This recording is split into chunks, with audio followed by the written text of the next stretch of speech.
In 1999, Keanu Reeves became the world's biggest action star. Speed made him bankable. The Matrix made him immortal. But by 2013, he was a washed-up actor, teetering on the edge of B-List obscurity after a string of failed movies. So, what happened? And how did Keanu Reeves go from this to this? Reeves was born in 1964, Beirut, Lebanon. His parents were a mix of English, Hawaiian, and Chinese. They moved around a lot, Sydney to New York, before settling in Toronto, where he grew up. It wasn't long before his dad left the family, which would lead to him being kicked out of many schools for being too wild in various classes, and also then meant that he didn't actually finish school. However, he was great at ice hockey, being named the Wall, and he also took a keen interest in acting, and therefore landed his first big role. Hey, I'm proud of you, really proud.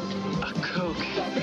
Well, kinda. Now, there's nothing wrong with being in a Coke commercial, but if he wanted to be an actor, there was only one place that could happen. No, not there. Here. In 1986, at the age of 21, he moved to LA to follow his dreams. Unlike a lot of Hollywood hopefuls, he already had a solid connection. His stepfather, Paul Aaron, not to be confused with Aaron Paul, Yeah, bitch! Magnets! was a director in LA and helped him get a green card and an agent. And almost immediately, this led to a role in the movie Youngbloods alongside Rob Lowe and Patrick Swayze, It's fucking an animal. where he put his ice hockey skills to good use. This was a small role, but led to a couple of serious dramas, River's Edge and Permanent Record. However, it was in 1988 where he got to really flex his acting chops, alongside 3 Oscar-nominated actors in John Malkovich, Glenn Close, and Michelle Pfeiffer. And, well, he did an okay job. I do look forward to our next meeting. Oh, and this movie also kind of featured another action star.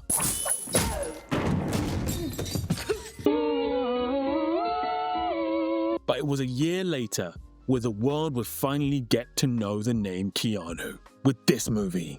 Bill and Ted's Excellent! Excellent! Excellent Adventure. Bill and Ted's Excellent Adventure is a time-traveling movie about a couple of dudes who were pretty clueless. It was fun in a kind of mind-numbing way and made Keanu a household name. It also showed he had a knack for comedy timing. Who was Joan of Arc? And Ted. Noah's wife? But he wasn't just content with being a comedy actor. He wanted again to show his acting chops. Parenthood in the same year, I Love You to Death a year later, and then maybe his finest performance to date in My Own Private Idaho in 1991, all pushed him into a more dramatic era of his career.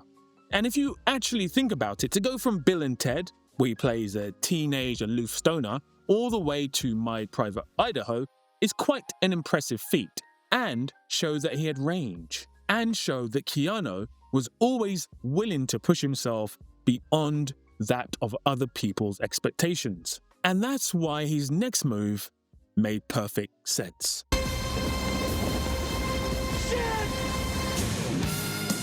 Point Break is an important movie. Don't let anyone tell you otherwise. Firstly, it teamed up Keanu and Swayze again, after Keanu's small role in Youngblood. Now, both actors had equal footing. Secondly, it was directed by James Cameron's ex-wife, Kathryn Bigelow. Now, that sentence is a huge disservice to Kathryn Bigelow. She's far more than just James Cameron's ex-wife. She's a powerhouse filmmaker and an Oscar-winning director. Point Break is a masterfully directed action film, pitting a good-looking undercover cop against a charismatic lawbreaker driven by freedom and chaos. Remind you of anything? In fact, Bigelow's Oscar win in 2010 for the movie Hurt Locker made her the first woman to win the Best Director Oscar ever. She actually beat her ex-husband to the award as he was nominated for Avatar. But Point Break set a template for action movies, with some death-defying stunts and some great action scenes.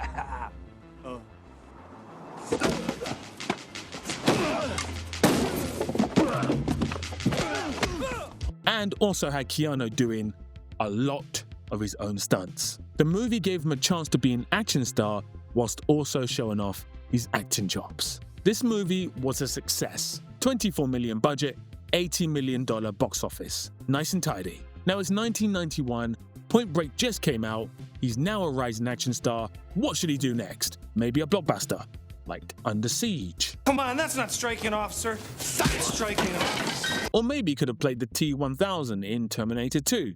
Say, that's a nice bike. Dracula.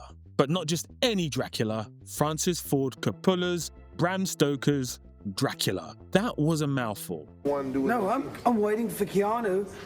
All I'm doing is waiting for Keanu because I can start. What are you waiting for Keanu for? Keanu never does anything. You just walk right out of the thing. Alongside Gary Oldman, another chance to show off his acting chops. And, well, the acting chops weren't chopping. I know where the bastard sleeps. I brought him there. To Carfax Abbey. So now it's probably a good time, better than any time, to let the elephant out of the bag. Or whatever the expression is. Not that. Keanu wasn't really getting any praise for his acting chops up until this point. Bloody wolves chasing me through some blue inferno. Reviewers typically would praise his willingness to commit to a role physically or his good looks, but the acting, not so much. I have offended you with my ignorance, Count. And this movie, Dracula, was the tipping point. Because he got absolutely roasted. And then Much Ado About Nothing, a movie stacked with powerhouse actors like Denzel Washington, Kenneth Branagh, Emma Thompson, Kate Beckinsale, and Keanu, kind of just furthermore highlighted the issue. I am not of many words, but I thank you. Maybe it was time to go back to action. Yep. 1994's Speed was another groundbreaking movie. Are you insured? Yeah, why?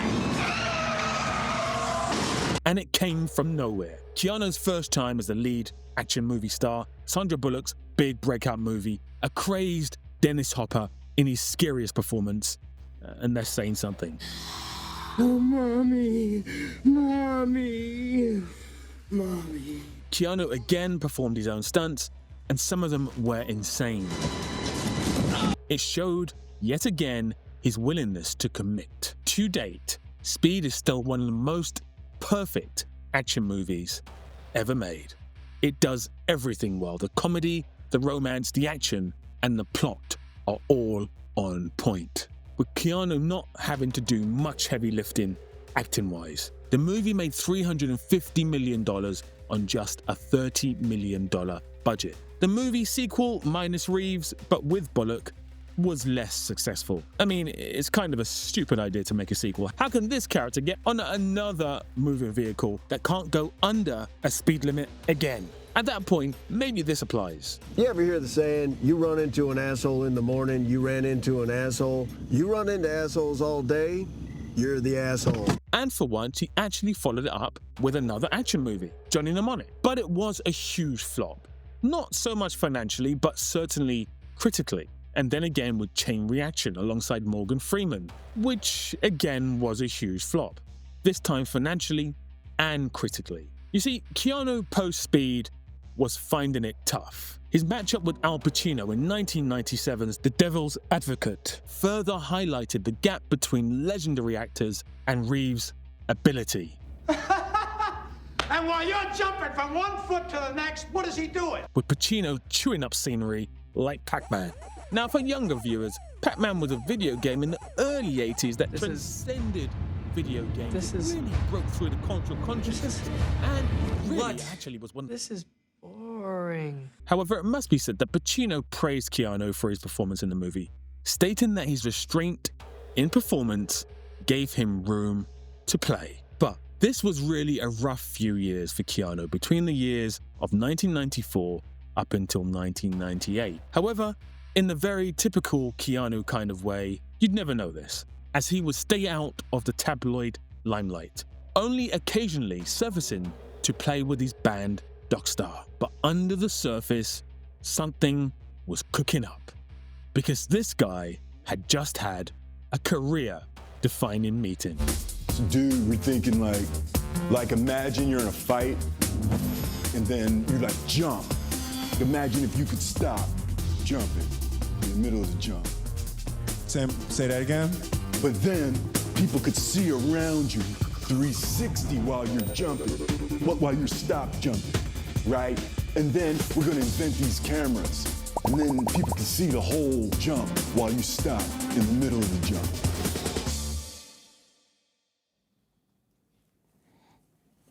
So I made Wild Wild West. This left the door open for our boy. Well, kind of. You see, Brandon Lee was allegedly their first choice to play the role back in the early 90s before his unfortunate passing.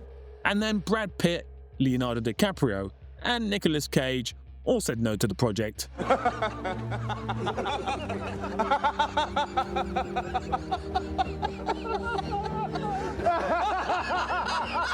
You know, even this guy turned down the role before they offered it to Keanu. It ain't got no gas in it. But in hindsight, this is the role that he was born to play. I know Kung Fu. Even though he was seen as a major risk at this point in his career after the flops of Chain Reaction and Johnny Mnemonic, they still gave him the role. Up until this point in his life, he had no martial arts training whatsoever.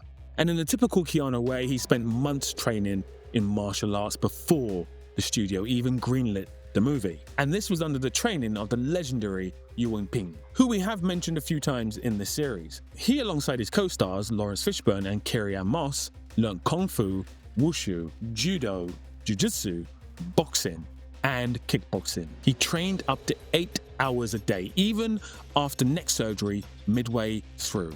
And this crazy-ass movie about a man who kicks and the camera goes around him mid-kick made $460 million on a $63 million budget. And more than almost any movie ever made, even Star Wars, The Matrix still lives in the cultural bloodstream. People use it as shorthand for anything in life that feels slightly unreal or manipulated. Yeah, the Matrix is trying to frame me, but God knows the truth. The phrase "you're stuck in the Matrix" has become everyday language. People who have never even seen the movie use the term. The Matrix. And Keanu, whose dialogue is minimal in the movie, is famous for a couple of really quotable lines. I know Kung Fu. Whoa. This movie, released in 1999, the greatest year for movie releases ever, absolutely changed action movies forever. The knockoffs that followed this movie for beyond a decade are countless.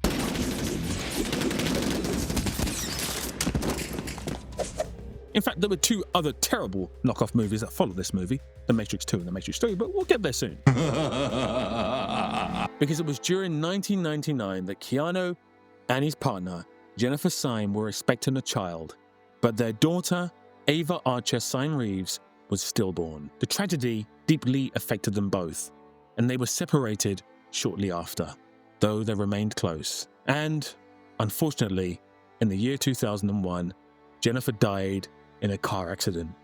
She'd been struggling with grief and depression. Keanu kept out of public view a long time after, and people who knew him say that the loss never really left him. Just as his professional life had hit its peak, his personal life bottomed out. That loss shaped the quiet, reflective way he carries himself ever since. The sequels to The Matrix were underwhelming, not financially, but certainly critically. Quality seemed to diminish rather than increase. Whilst The Matrix Reloaded may contain the best car chase scene ever filmed, the story was mid. Cause and effect, my love. Cause? There is no cause for this. What cause? And The Matrix Revolution was an almost incomprehensible action-filled mess. Both slightly stained the original, and both left a grieving Reeves in less of a high career-wise than the original movie did. What followed was Something's Gotta Give alongside the absolutely legendary Diane Keaton. Understand, I'm dating your daughter. You're dating my daughter? Now, who would have thought that would be worse news? Rest in peace. Fuck them, you speak shellfish. Hey, look, put it in the pot. And that movie failed to move the needle. And then cult classic Constantine, which, despite being deemed a cult classic, actually made $230 million on a $100 million budget, but the rest of the 2000s were rough. It was a mixture of him trying to be taken more seriously as an actor, and then dipping his toes back into big budget movies. The Day the Earth Stood Still in 2008 was perhaps the best example of this. Another $230 million box office, but more critical panning, in a time where it seemed like critical panning of movies were more important than box office. Times have changed. This was his last big budget movie he did at the time, shifting himself into very small roles in very small indie movies, and producing a documentary in 2012 called Side by Side. These seemed like pretty sad times for Keanu. The loss of his daughter and her mother did change him for sure. In 2010, sad Keanu became a meme. Someone snapped him eating a sandwich on a bench, and it went viral for how sad he looked. And it has to be said that 15 years on, he does look very sad indeed. But he did laugh this off at the time and even now. You're not sad. I'm normal. we all go through phases of happy and sad. But what couldn't be laughed at was that between 2003 and 2013, his career just spiraled. He went from A-list movie star to B-list actor. And while still a memeable name, he was no longer considered for big, dramatic, or action roles. Man of Tai Chi in 2013 just further added to the collapse. The fight scenes were praised for their concise use of editing and no shaky cam, as well as following the principles of Yu Wenping, and also allowed him to put some of his martial arts skills to use. But his directorial debut was a massive flop. $25 million budget and only a dismal $5 to $8 million worldwide box office. And this was maybe the end for Keanu Reeves. But something happened. The Man of Tai Chi's action and stunt team were 8711 Action Design, consisting of David Leitch and Chad Stahelski, and he actually body doubled for him in the Matrix movies, as well as Brandon Lee in The Crow. And Leitch and Stahelski wanted to make a movie called Scorn, a low-budget revenge thriller about a mid-50s retired hitman. Clint Eastwood and Harrison Ford were the ideal choices for the studio. But the script landed at Keanu's hands, and he was in his mid-40s. He, along with Leitch and Stahelski, shaped it into a completely different project, changing elements of the script. They shot the movie over about 8 weeks in New York on a modest budget of $20 to $30 million. Keanu trained for months in judo, Brazilian jiu-jitsu, and live-fire gun drills to make the gun-fu sequences seamless, again displaying his absolute dedication to a craft when he sets his mind to something. Shot in a similar style to Man of Tai Chi, clean editing and no shaky cam, the movie now called John Wick was a huge success, making $86 million worldwide and getting huge word-of-mouth buzz. And pretty much like Point Break, Speed, and The Matrix, John Wick was a redefining action movie, again starring Keanu Reeves. It's John Wick. But unlike those movies, which didn't necessarily propel him onto anything further career-wise, but instead giving him post-movie slumps each time, this movie went from strength to strength. John Wick 2, 3, and 4. I'm sorry. Me too. Were all mammoth hits. He also voiced the character of Duke Kaboom in Toy Story 4, which made $1 billion. We need Hold on, one more. Oh yeah. From being the nearly guy who would have occasional hits, Reeves became somewhat of a cultural phenomenon, and at like no other point in his life, he seemed to embrace it. A second sequel to the Bill and Ted movie named Bill and Ted Face the Music was released in 2020. Be excellent to each other. And party on, dudes. As well as the fourth sequel to the Matrix movie, which we won't ever talk about ever again. This can't be real. And if you love video games, you may also recognize them from this. And as well as this, it seems like the John Wick magic will not stop, with John Wick 5 being lined up as well as a spin-off movie from Donnie Yen character. You dead, John? And an anime-style prequel. It's kind of crazy to think that there's a generation of people who only know Keanu Reeves from John Wick. But that is certainly the case, which means that he has transcended 3 different generations of moviegoers. His most recent release, Good Fortune, directed by Aziz Ansari, and co-starring Ansari and Seth Rogen, is out for release now, and he has been praised for his comic timing yet again, as well as getting pure love from his co-stars and the public. Work out the choreography, you're like, okay, what would look cool? Like the bullets coming, I'm like, well, what if I throw this arm and then I go back? And then you just, and you want to get just so your back is perfectly lateral to the ground. And you have... Keanu, now 62, continues to live as much as he always has, quietly, without a fuss. His relationship with artist Alexandra Grant, who illustrated his 2001 book, Ode to Happiness, reflects that same calm, understated grace. Throughout his whole career, no one that's ever worked with him has ever had a bad word to say. In fact, all have been full of praise for his professionalism, his manner, and his kindness. He's managed to stay away from all the Hollywood drama throughout the years, still chilling in public spaces, giving up his seat on trains, and remaining humble at all costs. And by all accounts, despite public criticisms about his acting abilities and throughout personal grief, he's always remained maybe the nicest human in Hollywood history, and a person we could all learn from. He went from a Coke commercial to doing his own stunts to learning various martial arts from scratch and remaining eternally humble. Personal tragedy comes to us all, and sometimes it stays with us forever, shaping every little thing we do. His quiet dignity is beyond beautiful. There will never be another Keanu. What do you think happens when we die, Keanu Reeves? I know that the ones who love us will miss us.